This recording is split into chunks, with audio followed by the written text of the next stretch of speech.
প্রথম সিনেমাতেই জাতীয় চলচ্চিত্র পুরস্কার পান সুনেরাহ বিনতে কামাল। সম্প্রতি একটি সিনেমার শুটিংয়ে অভিনয় করার কথা থাকলেও দেশের সার্বিক পরিস্থিতির কারণে সেটা হয়নি। নিজের চাকরি, বই, সিনেমা আর চিত্রনাট্য পড়ে সময় কাটছে অভিনেত্রীর। কেন নায়িকা হতে চেয়েছিলেন? আলাপের শুরুতেই জানতে চাওয়া সুনেরার কাছে। তার সাদা সিধে উত্তর, জানি না, ঠিক মনে পড়ছে না, তবে শৈশবে প্রচুর বাংলা সিনেমা দেখতাম। সেটা থেকেই হয়তো সিনেমার প্রতি ভালোবাসাটা তৈরি হয়েছে। পরে নাচ শিখেছি, অভিনয় বুঝতে শিখেছি।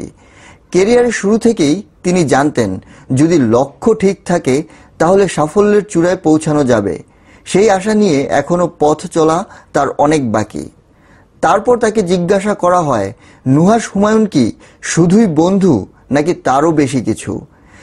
তিনি জবাবে বলেন, গুঞ্জনে এখন আর কান দেই না, এগুলো গা সওয়া হয়ে গেছে।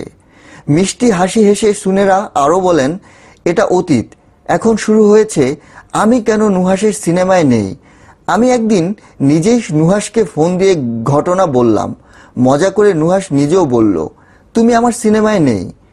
সে আসলে যাকে প্রয়োজন তাকেই নেয়, এটা তার কাস্টিং দেখলেই বোঝা যায়।